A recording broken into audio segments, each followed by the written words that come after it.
हरे कृष्णा। तो स्वागत है आप सबका नेक्टर ऑफ इंस्ट्रक्शन क्लास में। तो हम श्रील रूप गोस्वामी कृत उपदेशामृत उसकी चर्चा कर रहे हैं। तीसरा श्लोक, उत्साहात निश्चयात धैर्यात तत्त कर्म प्रवर्तनात् संग त्यागा सतो वृत्ते षड्भिर भक्ति प्रसीदति। तो आज हम चर्चा करेंगे धैर्यात, पेशेंस। देखिए, उत्साह बहुत जरूरी है। Enthusiasm is the life of a devotee. जीवन में उत्साह नहीं रहेगा तो क्या भक्ति करेंगे? उत्साह ही प्राण है हमारा। So devotion is expressed through enthusiasm, but that enthusiasm is expressed with commitment. तो एक लॉन्ग टर्म कमिटमेंट हमें देना पड़ेगा भगवान को कि भगवान मैं आपका हूं और मैं आपकी भक्ति का सहारा लेकर ही आप तक पहुंच पाऊंगा। कोई शॉर्टकट नहीं है इसमें। तो ये धैर्य हमें रखना पड़ेगा। आप एक रास्ते पे चलें आगे, तो सबसे पहले तो आपको उत्साह होना चाहिए कि उस रास्ते पे मुझे चलना है। मगर केवल उत्साह काम नहीं करेगा, आपको फेथ भी होना पड़ेगा कि ये रास्ता मुझे अपने डेस्टिनेशन तक पहुंचाएगा। तो उस श्रद्धा के साथ और उस उत्साह के साथ जब आप उस रास्ते पे आगे बढ़ेंगे तो आपको लंबा चलना पड़ेगा उस रास्ते पे, तभी जाके आप अपने लक्ष्य पे पहुंचेंगे। तो धैर्य की भी आवश्यकता है। एक स्त्री जब उसका विवाह होता है तो कुछ समय बाद वो गर्भ धारण करती है, तो उसके अंदर बहुत उत्साह है कि मेरा एक बच्चा हो, अपना बच्चा हो। नहीं, क्यों बच्चा के पैदा करते लोग? बच्चे तो दूसरों के भी हैं। बच्चा क्यों पैदा करते हैं? कि हाँ मेरा अपना होगा, उसके साथ प्रेम का आदान प्रदान होगा। सो शी कंसीव्स ना, गर्भ धारण करती है। मगर उत्साह तो है और निष्ठा भी है, धैर्य भी है। मगर जितना भी उत्साह हो, उसका बच्चा अगले दिन उसके पास आने वाला नहीं है। She has to wait for 9 months। तो 9 महीने उसको इंतजार करना पड़ेगा। तो ये धैर्य रखना पड़ेगा। तो ऐसे ही भक्ति के पथ पे हम आगे बढ़े हैं तो सबसे पहले हमें उत्साह चाहिए, साथ में श्रद्धा भी चाहिए कि हाँ ये पथ मुझे अपने लक्ष्य तक पहुंचाएगा, कृष्ण के चरणों तक पहुंचाएगा। मगर उसके लिए साथ साथ हमें वेट भी करना होगा, धैर्य भी रखना होगा। It is not one day game, it's a gradual process. और इसमें कोई शॉर्टकट नहीं है। एक किसान बीज बोता है, किस लिए? फसल आए उससे। तो उसका पूरा उत्साह है कि मुझे फसल चाहिए। अब उस उत्साह के साथ क्या करता है? वो एक श्रद्धा रखता है किसके अंदर? उन बीजों के अंदर, कि these seeds are high class seeds and the soil in which I am sowing these seeds, it is a fertile soil. और हाँ, मेरे को यह श्रद्धा भी है कि ये जो इंद्र हैं ये भी सहयोग करेंगे, ये भी समय पे वर्षा कर देंगे ताकि मेरी फसल उपजाऊ हो। तो बीज अच्छे हैं, उत्साह भी है और निश्चय भी है, श्रद्धा भी है, मगर फसल अगले दिन आने वाली नहीं है। इसके लिए उसको इंतजार करना पड़ेगा, उसको धैर्य रखना पड़ेगा। तो ऐसे ही भक्ति में ये धैर्य की आवश्यकता है। रामायण में वर्णन आता है, जटायु का एक भाई था, उसका नाम था संपाति। तो संपाति बैठा है एक जगह। तो इतने में वो जो वानर थे जिनको सुग्रीव ने बोला था कि आपको सीता मैया का पता करना है, तो सब वानर आके बैठ जाते हैं और आपस में चर्चा कर रहे हैं। And Sampati overhears this discussion, ऊपर से सुन लेता है। तो वानर क्या चर्चा कर रहे हैं? बोले अब तो गए, खत्म हो जाएंगे हम, ना ये सुग्रीव हमें मार देगा। क्यों? क्योंकि सीता मैया का पता नहीं लगा पा रहे हम। एक ही तो काम दिया उसने, वो ही नहीं पता कर पा रहे हम। इससे अच्छा है कि हम खुद ही अपने प्राण त्याग दें। Let us commit suicide. तो ये सुन के संपाति बड़ा खुश होता है, बोले वाह, मैं भूखा हूं इतने दिनों से और सामने खुद ही सुसाइड करने को तैयार बैठे।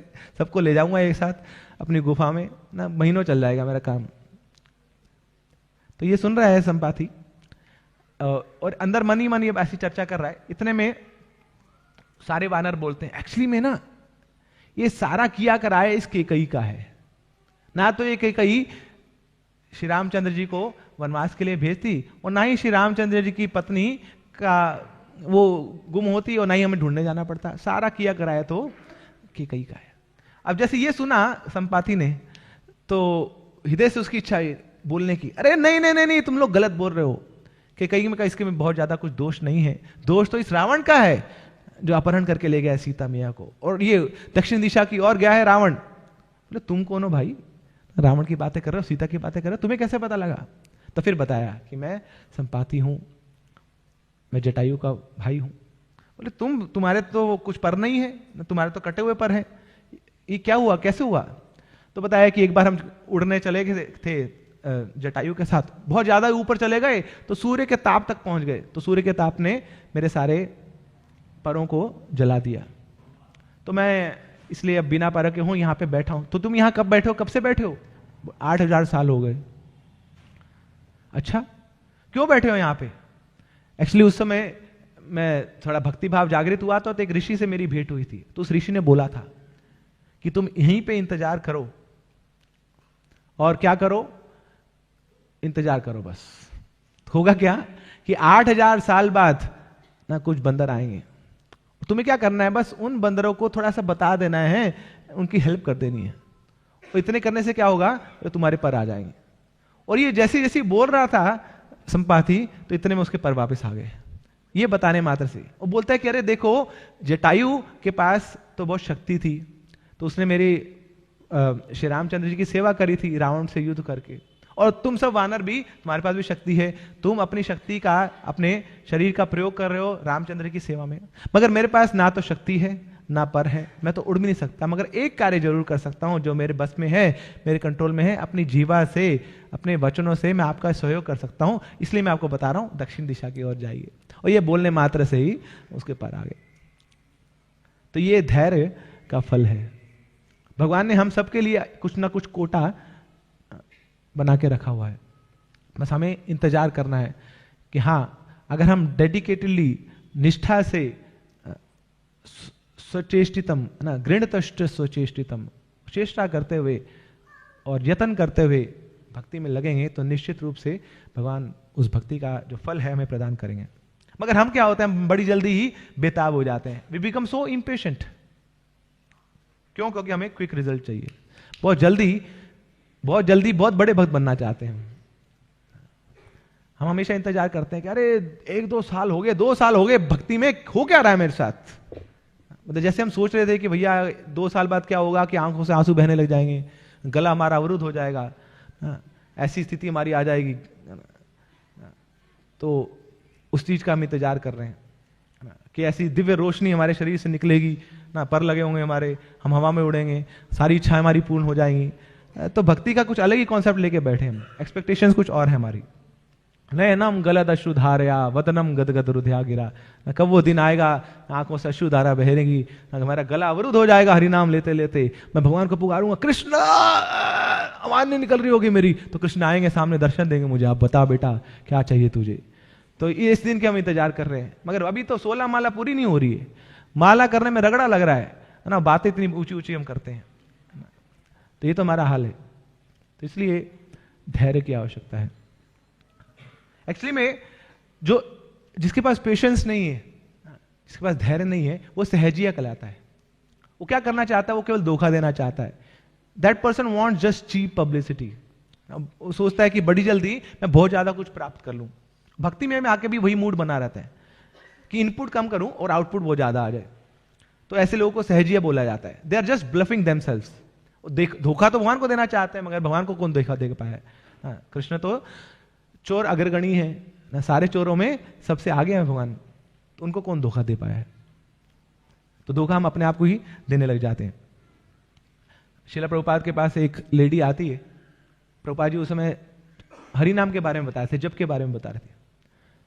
तो प्रश्न पूछती है प्रभुपाद से, स्वामी जी ना मैं भी जप करती हूं, मगर होता क्या है कि जब मैं जप करती हूं ना, तो एक अलग सी लाइट मेरी आंखों में चमकती है, मुझे एक अलग सी दृष्टि दिखती है, वो लाल कलर की मेरे को लाइट दिखती है। वो बताना चाह रही थी कि कितनी बड़ी भक्त है, तो उसका संपर्क होता है ना, हॉटलाइन है उसके पास भगवान की। तो प्रभुपाद जी बोलते हैं उसको, बोले कोई नहीं, आप जप करते रहिए, वो लाइट आना बंद हो जाएगी थोड़े समय में। ये जब आपके वो ना जितने भी ना सो कॉल्ड इल्यूजन्स हैं, सो भ्रम है, वो सब दूर कर देगी। तो इस प्रकार भक्ति में कोई शॉर्टकट नहीं है। भक्ति बहुत ही प्रैक्टिकल एक्टिविटी है, इसको करना पड़ता है, इसको अपनाना पड़ता है, इसको जीना पड़ता है।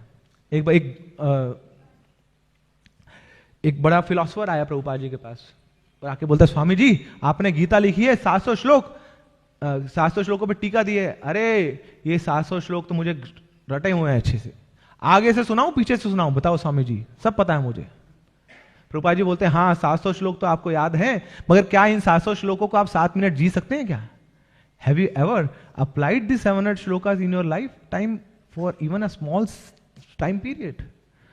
तो ऐसा नहीं कर सकता कोई, ऐसे तो केवल भक्ति कर पाते हैं। तो बोलना बहुत आसान है मगर जीना उतना ही मुश्किल है। तो लोग क्या करते हैं, लोग एक्सपेक्ट करते हैं जादू को, चमत्कार को नमस्कार, तो सब चमत्कार चाहते हैं। ऐसा गुरु चाहते हैं ना कि हमारी सारी उलझनों को दूर कर दे, ऐसा गुरु चाहते हैं कि हमारे सारे रोगों को दूर कर दे, ऐसा गुरु चाहते हैं कि हमारे जो ना पुत्र पुत्रियां उनकी शादी हो जाए ना, उनके फिर बच्चे नहीं हो रहे तो बच्चे भी पैदा कर दे। सारा काम गुरु का है। तो प्रभुपाद जी बोलते हैं, अगर आप बीमार हैं तो डॉक्टर के पास जाइए। अगर आपके घर में कोई पाइप है जिसमें पानी सही से नहीं बह रहा है या लीक कर रहा है तो प्लम्बर के पास जाइए। इसमें गुरु क्या करेगा ना? मगर सब लोग पहुंच जाते हैं गुरु जी के पास, गुरु जी ये प्रॉब्लम है, गुरु जी ये प्रॉब्लम है। अरे जीवन में प्रॉब्लम है तो वैसी प्रॉब्लम का वैसा सॉल्यूशन है। मगर हाँ, अगर कोई ये चाहता है कि मेरा जो प्लेन है ये भौतिक यहां भूलोक से निकलकर सीधा गोलोक तक पहुंचे, तब गुरु के पास चाहिए। अगर ये आपकी इच्छा है कि आप गोलोक जाना चाहते हैं, भगवान की सेवा प्राप्त करना चाहते हैं, तब गुरु के पास आइए। तो गुरु केवल दिखावे के लिए नहीं है। तो ये धैर्य हमें रखना है कि हाँ, ये गुरु भगवान के प्रतिनिधि हैं। Guru is us ambassador from the spiritual world. Guru is the representative of the lord. साक्षात हरित्वेन समस्त शास्त्रई ना, साक्षात हरि के समान है गुरु, वैसे उनकी पूजा की जाती है। तो इस भाव से गुरु को अप्रोच करना है। मगर नहीं ना, हमारे लिए तो गुरु कौन है? जिसने भभूत लगाया हो, जो यहाँ पे थोड़ा घुमाए ऐसे तो कबूतर निकल आए ना, घुमाए तो खरगोश निकल आए ना, तो ऐसा गुरु हमें चाहिए। बस पलक झपकते ही हमारी सारी प्रॉब्लम्स को दूर कर दे, ऐसा गुरु हमें चाहिए। तो एक बार एक कैंडिडेट जाता है इंटरव्यू देने के लिए, तो इंटरव्यूअर उससे प्रश्न पूछते हैं। तो इंटरव्यू जब पूरा हो गया तो फिर कैंडिडेट को मौका दिया जाता है, बोले आपका कुछ क्वेश्चन है? बोले सर हाँ मेरा क्वेश्चन है। एक्चुअली वो इंटरव्यू देने आया था ट्रेनी के लिए, जो सबसे नीची पोजीशन है। तो वो प्रश्न पूछता है इंटरव्यूअर से, सर मेरा ये क्वेश्चन है कि ये बताइए मैं असिस्टेंट मैनेजर कब बनूंगा? तो उसने बोल दिया, बोले 5 साल बाद बना देंगे आपको असिस्टेंट मैनेजर। बोले सर फिर अगला क्वेश्चन है, बोले मैनेजर कब बनूंगा? बोले फिर सीईओ कब बनूंगा? बोले अभी तो ट्रेनिंग तो आया नहीं, उसमें तेरी अभी पक्की नहीं नौकरी, अभी तू बातें करे इतनी बड़ी बड़ी। क्यों सब जंप करना चाहते हैं, सब शॉर्टकट लेना चाहते हैं। एक व्यक्ति वैद्य के पास जाता है, बोले बहुत स्ट्रेस है मुझे, बहुत स्ट्रेस है, बड़ी जल्दी ठीक कर दो मेरा स्ट्रेस। तो वैद्य बोलते बोले जल्दी ही तेरा कारण है स्ट्रेस का, हर चीज में तू जल्दी चाहता है, वही कारण है। थोड़ा जल्दी करना रोक ले, थोड़ा धैर्य रख ले, सब ठीक हो जाएगा, तो स्ट्रेस अपने आप ही चला जाएगा, मेरे पास आने की जरूरत नहीं है। बट जल्दी जल्दी जल्दी जल्दी सब कुछ जल्दी। तो ऐसी भक्ति में भी जब मारना है, जब मारना है, जब मारना है। लोग पहुंच जाते हैं ऐसे ही ना। एक बार प्रभुपाद जी के समय में एक भक्त पहुंच गया, राधा कुंड चला गया। तो राधा कुंड में क्या बहुत सारे बाबा लोग हैं। तो इस भक्त की बड़ी इच्छा थी, इसने कहीं पढ़ लिया था शास्त्रों में कि हम सबका एक स्वरूप है, हम सबका एक स्वरूप है गोलोक धाम में, जितने भी जीवात्मा हैं सबका स्वरूप है गोलोक धाम में, मगर पता नहीं है क्या स्वरूप। तो ये तो उसको समझ आ गई कि स्वरूप है, मगर ये नहीं समझ आ रहा था कि कौन सा स्वरूप है उसका। तो वहां पे उसका कांटा अटक गया। बोले पता करना कि मेरा स्वरूप कौन सा है, क्या हूं मैं राधा कृष्ण लीला में, मैं गोप हूं, मैं गोपी हूं, मैं उनके पिता हूं, माता हूं, सखा हूं, कौन हूं मैं पेड़ हूं, मैं वहां के ब्रज की रज हूं, मैं कौन हूं, ये जानना चाहता हूं। बोले ये राधा कुंड के बाबा लोग हैं, ये बड़े उच्च हैं, बड़े श्रेष्ठ हैं, इनसे पता करूंगा। तो आप पहुंच गए बाबा जी के पास, बाबा जी मेरा स्वरूप क्या है? तो बाबा जी समझ गए, बोले अच्छा असली चेला आया, अब इसको फंसा के रखो, नहीं लंबा टिकेगा हमारे पास। बोले माला तो कर ही नहीं जाती, इसको स्वरूप की बातें कर रहा है अभी। तो उसको ले आए, बाबा जी से बात करने लग गया वो। अब बाबा जी ने पहले फीस मांगी, बोले स्वरूप बताना है ना, तो बड़ा गुह्य होता है वो, तो गुह्य जितना गुह्य होता है उतनी ज्यादा फीस होती है। पता कौन सा स्वरूप है पता करना आपको, इंटरनल ना, अंदर वाला जो आंतरिक जो सर्कल है कृष्ण का, राधा कृष्ण का, वो वाला स्वरूप पता करना। बोले हाँ बाबा जी वही पता कर रहे हैं। बोले लाओ जी फीस लाओ। फीस दे दी बाबा जी को। फिर बाबा जी ने कान में बताया उसकी, बोले तुम पता कौन हो? तुम राधा कृष्ण की लीला में मोर हो। ओ भाई साहब, उस दिन से तो शुरू हो गया हो, है ना। तो जहां पे भी जाता तो मोर की तरह करता, हिलाने लगे। अभी से प्रैक्टिस शुरू कर दी। बोले मोर हूं तो वहां जाके मोर का काम करना है, तो अभी से प्रैक्टिस कर लो शुरू। तो प्रभुपाद जी के सामने आके भी ये कर रहा है। तो सब जम मारना चाहते हैं, कोई भी भक्ति को स्वीकार नहीं करना चाहता एज इट इज। प्रभुपाद ने इतना सरल हमें ये मार्ग दे दिया है भक्ति का। प्रभुपाद जी बोलते हैं bhakti is the simplest way to achieve, to attract the attention of the lord. बाकी सारे मार्ग बड़े कठिन हैं, मगर भक्ति सबसे सरल है और भगवान के चरणों तक हमें ये पहुंचाता है। तो बड़ी बड़ी बातें करते हैं लोग ना, वृंदावन की बातें करते हैं ना, Shyam Sundar has taken my heartbeat, Shyam Sundar is my heart beat. ऐसे ऐसे बड़ी स्लैंग्स यूज करते हैं लोग और बड़ी चीपली यूज करते हैं। आपस में बात करेंगे, स्टेटस लगाएंगे और दिल का फोटो लगा देंगे वहां पे, राधा श्याम सुंदर के साथ, दिल मेरा यहीं पे है ना। यहाँ चाट पापड़ी खाने में तो उनका दिल ना ऐसे लगा रहता है, यहाँ पे हमेशा अग्रवाल स्वीट्स पे मिलेंगे वो लोग चौराहे पे, वो तो छूटता नहीं है ना। अभी भगवान का प्रसाद पाना स्वीकार नहीं किया, मगर दिल उनका श्याम सुंदर के चरणों में रहता है। अरे श्याम सुंदर क्यों स्वीकार करेंगे तुम्हें? क्या कर दिया तुमने ऐसा कि राधा श्याम सुंदर का ही हार्टबीट बन जाओगे तुम? तो ये संभव नहीं है। तो इसलिए जो फंडामेंटल प्रिंसिपल्स प्रभुपाद जी ने बताए हैं उनको हमें स्वीकार करना है और साथ में श्रद्धा के साथ और धैर्य के साथ इस भक्ति के पथ पे आगे बढ़ना है। तो 3 प्रकार की श्रद्धा होती है, 3 प्रकार की पेशेंस होती है, 3 प्रकार के धैर्य होते हैं। पहला है तमोगुणी धैर्य। जैसे कोई व्यक्ति बीमार हो जाए तो क्या करता है? डॉक्टर के पास जाता है, डॉक्टर उसको दवाई देता है। अभी भाई साहब दवाई तो ले आएंगे लोग, मगर दवाई शेल्फ में रख देंगे। बोले क्या जरूरत है, दवाई ले आए ना, उनको लगता है बस ले आए तो ठीक हो जाएंगे। खानी पड़ेगी उसको, जो डोज दी वो लेनी पड़ेगी, उसके लिए बड़े लेजी हैं, आलसी हैं। हाँ, कभी जब दर्द उठेगा फिर जाके जाएंगे वहां पे, दवाई लेके आएंगे, तब खाएंगे, उसके बाद फिर भूल जाएंगे। तो ये तमोगुणी धैर्य। फिर दूसरा है रजोगुणी धैर्य। तो ये भाई साहब क्या करेंगे? जाएंगे डॉक्टर के पास ना, उससे दवाई लेके आएंगे, मगर थोड़े दिनों में इसकी श्रद्धा खत्म हो जाएगी इस डॉक्टर पे, फिर दूसरे के पास जाएंगे। तो ऐसे करके दर्जनों डॉक्टर को दिखाएंगे, सबकी दवाई लेंगे, खाएंगे किसी की नहीं। तो रजोगुणी धैर्य इनका। मगर प्रभुपाद जी चाहते हैं हम लोगों को कैसा धैर्य हो? सतोगुणी धैर्य, क्योंकि भक्त हमेशा सतोगुण में रहता है, सतोगुण में रहने का प्रयास करता है। मगर प्रॉब्लम क्या है कि जब इस रास्ते पे हम आगे बढ़ते हैं तो बहुत सारे चैलेंजेस आते हैं, बहुत सारे फेलियर्स आते हैं, और उन फेलियर्स के कारण हम घबरा जाते हैं और अपने धैर्य को खो बैठते हैं। श्रीला प्रभुपाद अमेरिका गए थे 1965 में, मगर श्रीला प्रभुपाद को ये इंस्ट्रक्शन दिया था उनके गुरु महाराज ने कौन से सन में? 1922। तो कितने साल वेट किया प्रभुपाद ने? 43 ईयर्स, 43 साल। सोचिए कितना लंबा समय है, 43 ईयर्स। तो उस समय प्रभुपाद ने कितना धैर्य बना के अपने आप को प्रिपेयर करते रहे वो ठाकुर कि आगे चल के मुझे प्रचार करना है। और इस दौरान कितने ही प्रभुपाद जी के जीवन में असफलताएं आई, कितने ही फेलियर्स आए, मगर प्रभुपाद जी इस पथ से हटे नहीं। So most of the people they fail not because of lack of talent or not because of lack of abilities. They fail because they give out too soon. बहुत जल्दी वो हाथ अपना छोड़ देते हैं, उस कार्य को छोड़ देते हैं, बोले हमसे ना हो पाएगा, ये अंगूर खट्टे हैं, ये भक्ति के अंगूर बड़े खट्टे हैं, बहुत मुश्किल है भक्ति, हमसे नहीं हो पाएगी, छोड़ देते हैं लोग।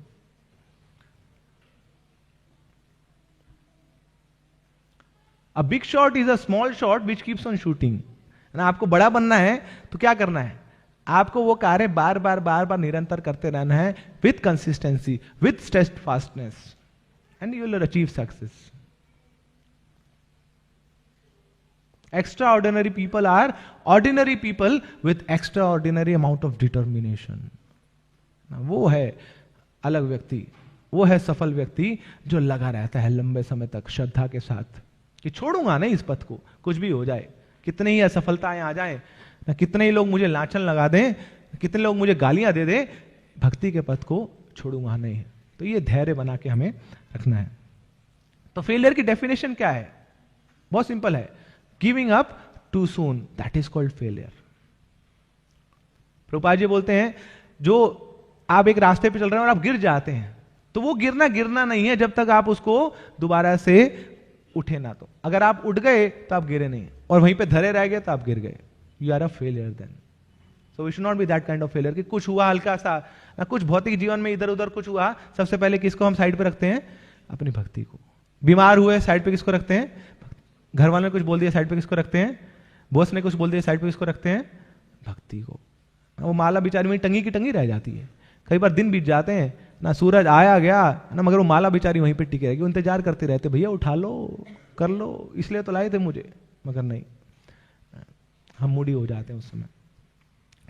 तो एक बार एक व्यक्ति ने एक्सपेरिमेंट किया, 3 फ्रॉग्स को, 3 डड्डुओं को डाल दिया एक जार में, दूध के जार में, बोले देखते क्या होगा इनका।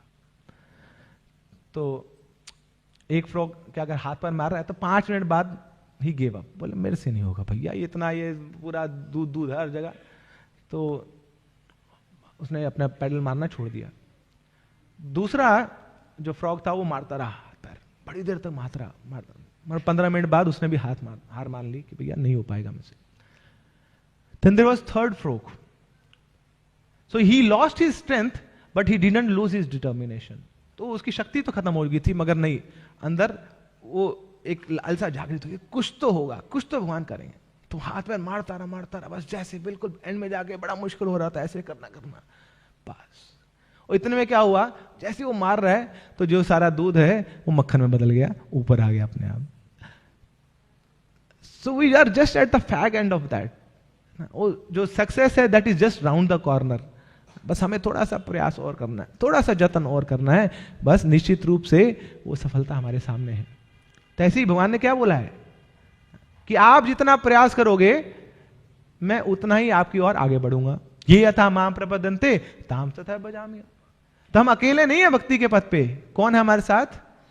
कृष्णा भी हैं, गुरु भी हैं, वैष्णव भी हैं, और सब लोग धक्का लगा रहे हैं हमारे साथ हमें आगे बढ़ाने के लिए। तो इसलिए कई बार जब जीवन में कुछ आगे पीछे होगा ना, तो उस समय हमें भगवान को याद रखना है, भक्तों को याद रखना है, और धैर्य बना के रखना है। हम इम्पेशेंट क्यों हो जाते हैं? 4 कारण है उसके, वाई वी गेट इम्पेशेंट, क्यों इतने बेताब हो जाते हैं हम, क्यों भक्ति के पथ को छोड़ देते हैं? First reason, we are never really serious. भक्ति तो शुरू करी मगर वो सीरियसनेस नहीं है, आया राम गया राम वाला एटीट्यूड है, बड़ी लेजरली हम लेते हैं भक्ति को, बोले देख लेंगे। तो ऐसे व्यक्ति निश्चित रूप से भक्ति को छोड़ के जाते हैं। There was a swimmer Mark Betts, बहुत मेहनत करी उसने, ओलंपिक तक पहुंच गया, मगर ओलंपिक में क्या हुआ, बहुत बुरी तरह से हार गया। तो सब लोगों ने इतनी गालियां निकाली उसको, ऐसा लग रहा था मतलब आज के बाद वो कभी पानी में उतरेगा नहीं स्विमिंग करने के लिए, इतना कुछ उल्टा सीधा बोला उसको। But no, he was so determined, बोले मेरे को पता है मेरे जीवन का लक्ष्य, and he was very serious, very focus. तो अगले 4 साल तक, जब अगला ओलंपिक आना था, 4 साल तक हर रोज 8 घंटा पानी में बिताता था। He was just practising. तब भी लोग उसको बार बार लांछन लगाते थे, but no, he was so focused. और जब 4 साल बाद ओलंपिक आया, he was the first person who got 7 gold medals in 1 Olympic, just because of his focus. क्यों? क्योंकि शुरुआत से वो सीरियसनेस दिखती थी उसमें, बोले करके देगा ये बंदा, कुछ करके दिखाएगा ये। ऐसी भक्ति में ये हमारा भाव होना चाहिए कि हम प्रभुपाद जी के अनुगत हैं, हम प्रभुपाद जी के आंदोलन में हैं, तो हमें भी कुछ करके दिखाना है प्रभुपाद जी के लिए, कुछ तो हम करके रहेंगे। ऐसे नहीं बस आए हैं गेस्ट की तरह आएंगे और गेस्ट की तरह चले जाएंगे, हम प्रभुपाद जी के आंदोलन में कुछ कंट्रीब्यूशन करके जाएंगे। ये सीरियसनेस हमारी होनी चाहिए। मिशनरीज होते हैं ना, मिशनरी क्या आते हैं ना, उनको जीवन में बड़ी प्रॉब्लम्स आती हैं, सब सहन कर लेते हैं। क्यों? क्योंकि गोल है, फोकस है, और करना है कुछ। तो this is the first reason why we become impatient, because we are never serious. Second, we lose sight of our goal, अपने लक्ष्य को भूल जाते हैं। अगर कोई योग के बारे में जानता है ना, तो उसको दृष्टि का महत्व पता होगा। दृष्टि मतलब focus. You need to focus, you have to have a focal point जिस पे आप ध्यान लगाएंगे, तभी जाके आप लंबे समय तक ध्यान लगा पाएंगे। तो ऐसे ही हमें अपने लक्ष्य पे फोकस करना है, अपने गोल पे फोकस करना है, और वो सारी चीजों को हमें त्यागना पड़ेगा जो हमें अपने लक्ष्य से दूर लेके जाती हैं। इसलिए रूप गोस्वामी बताते हैं, अनुकूलस्य संकल्प प्रतिकूलस्य वर्जनम। जो भक्ति के अनुकूल चीजें हैं उसको स्वीकार करिए, और जो भक्ति के प्रतिकूल चीजें हैं उनको त्यागिए। त्यागना भी जरूरी है, उनको छोड़ना भी जरूरी है। तो ये इस प्रकार हम अपने लक्ष्य पे फोकस कर पाएंगे। जैसे गांधी जी थे, he was so focused and he was knowing his goal। कितने लोग आए, कितने उनके ऊपर अत्याचार किया, but he was non violent. अहिंसा का सहारा लेकर सारे अंग्रेजों को खदेड़ दिया उन्होंने, just by his focus on his goal. So this is second reason, we lose sight of our goal. Third reason, क्यों हम इंपेशेंट हो जाते हैं। We live with our feelings not with our commitments. सरल भाषा में बोले तो हम लोग मूडी हैं। मूड पे डिपेंड करती है हमारी भक्ति कि जब मूड होगा तो कर लेते हैं, जब मूड नहीं होता तो नहीं भी करते हैं। हफ्ते हफ्ते बीत जाते हैं, मंदिर जाने की इच्छा नहीं होती, सुनने की इच्छा नहीं होती, हरिनाम करने की इच्छा नहीं होती। आज मेरी इच्छा नहीं है बेड से उठने की, आज मेरी इच्छा नहीं है ऑफिस जाने की, आज मेरी इच्छा नहीं है लोगों से अच्छा बिहेव करने की, और मूड। अब सोचिए अगर ऐसा कभी हो कि सब लोग ऐसे ही मूड की तरह काम करने लग जाएं। सूरज बोलेगा, बोले आज मेरा मूड नहीं है निकलने का, चंद्रमा बोले आज मेरा मूड नहीं निकलने का, फिर क्या होगा। तो जो जीवन है वो केवल मूड पे डिपेंड नहीं हो सकता, वो केवल इमोशंस पे डिपेंड नहीं हो सकता। अर्जुन भी बोल रहे थे मैं युद्ध नहीं करूंगा, क्यों, मेरा मूड नहीं है। भगवान बोले मैं बताता हूं तेरे मूड को, दे के एकदम 700 श्लोक का दिए भगवान ने। तो कैसे नहीं मूड तेरा, अभी मूड बनाता हूं तेरा। तो गीता पढ़ने से मूड बन गया। सोचिए क्या बोला भगवान ने, मात्र स्पर्शास्तु कौन्तेय शीतोष्ण सुख दुग्धा आगम अपायनो नित्य तांत तितिक्षुष भारत। अरे ये तो केवल सीजन्स की तरह है, ये जो तुम्हारा मूड है ये सीजन्स की तरह है। एक सीजन आता है चला जाता है, फिर दूसरा आता है चला जाता है। ऐसे तुम्हारा मूड अभी है फिर नहीं होगा, अभी है अभी नहीं। जो मैं बोल रहा हूं वो कर लो चुपचाप। मैं बोल रहा हूं युद्ध करो तो युद्ध कर लो, और क्या करो, इन सारे ये जो सीजन है इनको सहन करो। ऐसे ही जो भी सुख है दुख है, जो भी लाभ है, जो भी यश है, जो भी अपयश है, उसको सहन करो और भगवान की सेवा में लगे रहो। तो इसलिए भक्ति के ऊपर बहुत ज्यादा मूड का डिपेंडेंस होना नहीं चाहिए। तो मूड पे आश्रित नहीं होना है। जो संकल्प लिए हैं वो करने ही हैं। 16 माला का जप करना ही है, 4 नियमों का पालन करना ही है, इसमें कोई विकल्प नहीं देना है। भगवान बोल रहे हैं कि these perceptions are non permanent, so do not take it them seriously. ऐसे मूड होगा भी और कई बार नहीं भी होगा, मगर मूड को साइड पे रखो भैया। भक्ति में मूड का काम नहीं है, नहीं मन का काम है। मुझे तो करना है, ये मेरा भोजन है। भोजन लिए बिना शरीर को पोषण नहीं मिलता, ऐसी भक्ति लिए बिना मेरा काम चलने वाला नहीं है। So this is third reason, we live with our emotions not with our commitments. Fourth reason, some pack up when somebody chastises them, when they are criticized। तो किसी ने कुछ बोल दिया तो भैया अपना बिस्तरा उठा के निकल जाते हैं। होता ना ऐसा, मंदिर में कितने लोग आए और कुछ किसी ने बोल दिया, वैसे तो प्रभु जी करके बोलते हैं, पर किसी प्रभु जी ने ऐसा कुछ बोल दिया हमें, तो ऐसे चोट लगी हमें, भैया भाई आज के बाद नहीं आना हमें, यहाँ पॉलिटिक्स होती है, या ये होता है या वो होता है, निकल गए, छोड़ छाड़ के निकल लिए। एक्चुअली में भक्ति में आए किस लिए थे हम? भगवान से संबंध बनाने के लिए। भगवान से संबंध कब बनेगा? जब हृदय शुद्ध होगा। हृदय शुद्ध कब होगा? जब अहंकार चूर चूर होगा। अरे वही अहंकार तो चूर कर रहे हैं भक्त, अहंकार पे वार तो कर रहे हैं, तो उसी गोल को अचीव करने के लिए तो हेल्प कर रहे हैं सब भक्त लोग। हिज ग्रेस मोहन बाबू जी कल बता रहे थे, बोले किसी को अहंकार चूर करना है तो सिंपल तरीका है, भक्तों के बीच में आ जाओ। ऐसे आपकी धजियां उड़ाएंगे मीठी मीठी बातें करके, प्रभु जी माता जी बोल बोल के, आपको समझ नहीं आएगा आपको हुआ क्या मेरे साथ ना। जितने ये बाहर की जो एक्स्ट्रा कवरिंग्स है हमारी अहंकार की ना, सब चूर चूर हो जाएंगे, सब खत्म हो जाएगा। ये जो फोड़ा है अहंकार का, ऐसा फोड़ेंगे भक्त। और भक्तों का कार्य है ना, हमें कृष्ण के नजदीक लाना, और कृष्ण के नजदीक तभी आएंगे कि जब ये जो दूरी है, जो अहंकार ने ना दूरी बना रखी है, इसको फोड़ेंगे वो। तो हमेशा ऐसे लोग मिलेंगे जो हमें अपने पथ से दूर करेंगे, और हमारे साथ दुर्व्यवहार भी करेंगे, हमारे साथ गलत भी बोलेंगे। हर जगह माला नहीं पहनाई जाएगी। ये तो अभी शुक्र है कि आप लोग भारत में हैं। उनसे पूछिए जो भक्ति करते हैं पाश्चात्य जगत में, जो भक्ति करते हैं मिडिल ईस्ट में, जो भक्ति करते हैं मुस्लिम कंट्रीज में, जो भक्ति करते हैं पाकिस्तान में, उनसे पूछिए। वहां पे ऐसा है, अगर आपके हाथ में माला देख ली तो हाथ काट देंगे, अगर आपके गले में कंठी माला देख ली तो सोच ली क्या करेंगे आपके साथ। मगर वहां पे भी रह के छुप छुप के लोग माला करते हैं, माला करवाते हैं, सबको भक्ति में लगाते हैं। तो ऐसे भक्त को सोचिए ना, भगवान तो हमेशा अपने गले के साथ लगा के रखते हैं। कितना रिस्क ले रहा है, किसके लिए?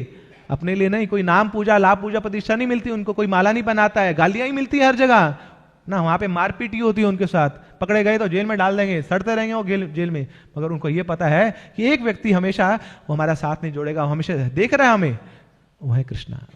और केवल कृष्ण की प्रसन्नता के लिए वो ऐसे कार्य करने को तैयार है। हमारे लिए तो यहाँ बहुत आसान है भक्ति करना, जहां जाते हैं वहां पे तो खिलाने पिलाने लग जाते लोग, और पुलिस वाले खुद आते बोले कर लो जो करना है। अभी लोग बता रहे थे, ट्रेड फेयर पे गए थे तो पुलिस वाले मिल गए, तो मना करने के बजाय वो बोलता है अरे भैया आओ, अगली बार जब आओगे हमें बता देना, फोन कर देना, फ्री में एंट्री करा देंगे आपकी। सोचिए, ऐसे भारत भूमि में हमारा जन्म हुआ है। भक्ति बड़ी सुलभ है, यहाँ प्रचार बड़ा सुलभ है, इसलिए हम कई बार उसको वैल्यू नहीं कर पाते हैं, बड़ा चीपली ले लेते हैं भक्ति को।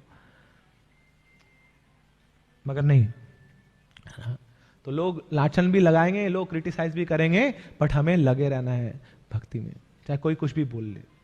लोगों का काम है कहना, कुछ तो लोग कहेंगे। एक बार शिव जी जा रहे थे पूरे परिवार के साथ, तो गणेश हैं, कार्तिकेय हैं, पार्वती हैं, सब एक साथ जा रहे हैं। तो अपने वाहन पे बैठे हैं नंदी बैल पे, तो चारों लोग बैठे हैं और चल रहे हैं आगे। तो रास्ते में चौराहे पे कुछ लोग मिलते हैं, बोले देखो कैसा परिवार, लोग कुछ शर्म नहीं है लोगों को, बेचारा अकेला बैल है, चार लोग लद के बैठ रहे हैं उसके ऊपर, कुछ तो दया होनी चाहिए ना। बेशक वो बैल है मगर है तो जीवात्मा। चारों लोग बैठ गए। तो ये शिव जी ने बोले नहीं नहीं, लोग लाछन लगा रहे हैं, क्रिटिसाइज कर रहे हैं, मैं नीचे उतर जाता हूं। तो शिव जी नीचे उतर गए और बाकी तीनों जा रहे हैं। तो आगे चल के देखा तो फिर एक और कुछ और सज्जन मिल गए। वो बोलते बोले देखो कैसा परिवार है, पिताजी पैदल चल रहे हैं, ये बच्चे ऊपर बैठे, बीवी ऊपर बैठी।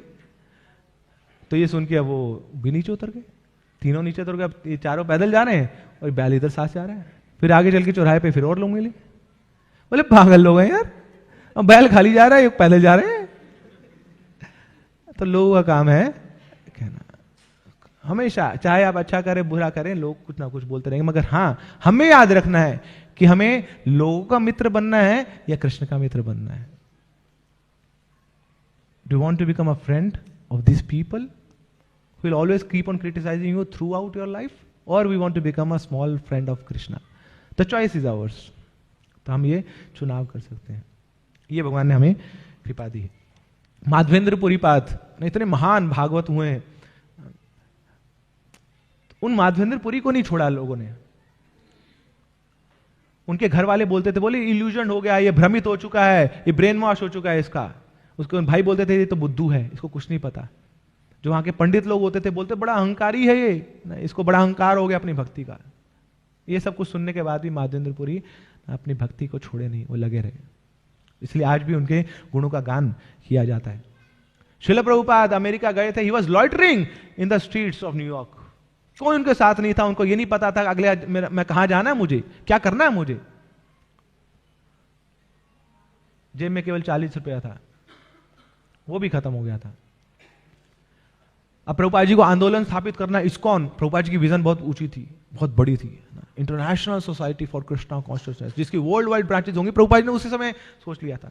मगर इसके लिए तो लक्ष्मी चाहिए, धन चाहिए, कहां से आएगा, ये तो भिखारी हैं खुद ही। तो प्रभुपाद जी ने खत लिखे वापिस इंडिया में, यहाँ के एडमिनिस्ट्रेटर्स को, यहाँ के पॉलिटिशियंस को, यहाँ के लीडर्स को, अपने गुरु भाइयों को। किसी ने सहयोग नहीं दिया प्रभुपाद जी का। सोचिए, अपने ही गुरु भाई प्रभुपाद जी को सहयोग नहीं दे रहे हैं। फिर एक भक्त तैयार हुआ था जो उनके गुरु भाई का शिष्य था। He was ready to offer something, contribute something to Srila Prabhupada. मगर जब उनके गुरुजी को पता लगा तो उन्होंने वो भी मना करा दिया। तो ये सब सहन किया प्रभुपाद जी ने। मगर प्रभुपाद जी चाहे उनको हेल्प मिले ना मिले, प्रभुपाद जी ने इस्कॉन की स्थापना करी है। ये केवल और केवल प्रभुपाद जी का दृढ़ता है, प्रभुपाद जी का धैर्य है भगवान के ऊपर।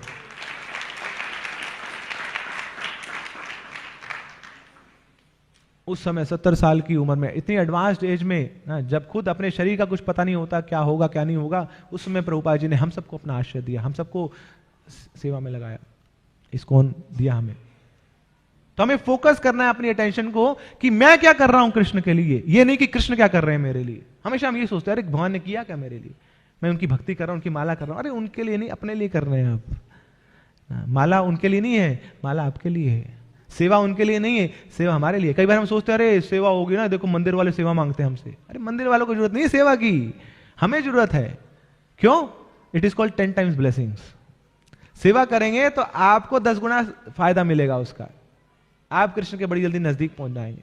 केवल और केवल यही उद्देश्य है इन मंदिरों का, भक्तों का, ना कोई और उद्देश्य नहीं, कोई और एजेंडा है ही नहीं ना, सब प्रोपेगेंडा है। बाकी केवल यही उद्देश्य है कि हमें कृष्ण के बहुत जल्दी नजदीक पहुंचाना चाहते हैं भक्त, इसलिए प्रभुपाद जी ने संस्था खोली है। तो ये इस प्रकार हमें ध्यान देना है। तो ये 4 रीजंस हैं कि क्यों हम इंपेशेंट हो जाते हैं। तो एक बार रिवाइज करें। सबसे पहला क्या है? Lack of seriousness. Second, we lose sight of our goal. Third, we stay with our feelings, emotions and not with our commitments. And fourth, we give up too soon when we get criticized. We pack up too soon. बड़ी जल्दी बोरिया बस्ता बांध लेते हैं। ऐसी कई बार ये भी होता है, कोई किसी ने, मान लो किसी भक्त ने हमें कुछ डांट दिया, भक्ति के आगे बढ़ने के लिए कुछ डांट दिया, सबसे पहले क्या करते हैं हम? ग्रुप एग्जिट करते हैं। बोले भैया भाड़ में जाइए, इस्कॉन वाले, हमने नहीं रहना यहाँ पे, हमें कैसे डांट दिया, सीधा अहंकार पे चोट लगती है, हमें कैसे बोल दिया ऐसा। तो ऐसे भाव में तो कोई मतलब क्या स्वीकार करेगा? श्रीमती राधा रानी तो दूर फेंक देगी हमें। बोले यहां तो मेरे भक्तों को स्वीकार नहीं कर रहे, कृष्ण के भक्तों को, कृष्ण को कैसे स्वीकार करोगे जो इतने टेढ़े हैं, वो इतने गेम खेलते हैं, यहां पे भक्तों को तो पहले से सहन करो। कई बार हमें बड़ा कंफ्यूजन होता है कि हम भक्ति कर रहे हैं। प्रभुपाद जी ने बोला सॉरी, अभी भौतिक संसार में भक्ति कर ही नहीं सकते आप, this is just training of भक्ति। अभी जो हम कर रहे हैं वो भक्ति नहीं है। तो इस गलत फहमी मत रहे कि बहुत बड़े भक्त बन गए। अरे भक्ति नहीं कर रहे आप तो भक्त कैसे बनेंगे? We are just being trained in devotional service. ये धोती कुर्ता पहन के, गोपी ड्रेस पहन के, कंठी माला डाल के, तिलक लगा के कोई भक्त नहीं बनता है। हाँ, भक्त जैसे दिखते जरूर हैं आप, भक्त प्राय उसको बोला जाता है। हाँ, भक्त जैसे दिखते, थोड़ा सेम दिखते हैं आपके, हाँ भक्त हैं कुछ, मगर भक्त बहुत ऊंचा पेडेस्टल है, दैट इज सो लॉफ्टी। तो उसके लिए ना वो गुण हमें अर्जित करने पड़ेंगे। तो ये उत्साह, ये निश्चय, ये धैर्य, ये हमें अर्जित करना है। जब ये क्वालिटीज श्रीमती राधा रानी हमारे अंदर देखेंगे तो फिर हमें प्रमोट करेंगे कि हाँ अब आप भक्त जैसे दिख रहे हैं। तो भक्ति में 2 चीजें हैं ना, जैसे there are stars and there are stairs. So stars means lofty qualities, है ना, ऊंचे ऊंचे जो गुण है, और स्टेयर्स एक एक पग जब हम आगे बढ़ते हैं। तो स्टेयर से कभी हम स्टार्स तक पहुंच नहीं सकते, है ना। आप सीढ़ियां चढ़ते रहिए तो आप सितारों तक पहुंच नहीं पाएंगे। मगर भक्ति इतनी अद्भुत है कि छोटे छोटे स्टेप्स अगर हम लेंगे तो निश्चित रूप से वो जो स्टार्स हैं वो हमारे पास आ जाएंगे। हमें स्टार्स पे जाने की आवश्यकता नहीं है, वो जो स्टार्स हैं वो खुद हमारे पास चल कर आएंगे। इसलिए भगवान ने बोला गीता में, स्वल्पम अपि यस्य धर्मस्य त्रायते महतोभयात्। भक्ति में की हुई अल्प मात्र प्रगति आपको महान भय से बचा सकती है, आपको महान गुण दे सकती है। तो ये छोटे छोटे स्टेप्स हमें लेने हैं, ये श्रद्धा है। हमें पता नहीं है कि ये मार्ग कितना बड़ा है, कितना समय लगेगा, मगर ये जरूर पता है कि अभी इस समय मुझे क्या स्टेप लेना है। मुझे छोटे छोटे स्टेप्स, बेबी स्टेप्स लेते हुए आगे बढ़ना है। I do not know, I am totally blind कि आगे मेरे जीवन में क्या आने वाला है, क्या कुछ होगा। बट ये जरूर निश्चय है कि अभी जैसा मुझे बताया गया है वैष्णव के द्वारा, उस मार्ग में मैं आगे बढ़ूंगा और निश्चित रूप से वैष्णव की कृपा से, श्रील प्रभुपाद की कृपा से मैं अपने लक्ष्य तक अवश्य पहुंचूंगा। तो ये है धैर्य। ये धैर्य लेकर हमें भक्ति में आगे बढ़ना है। हरे कृष्णा। श्रील रूप गोस्वामी पाद की, श्रील प्रभुपाद की जय।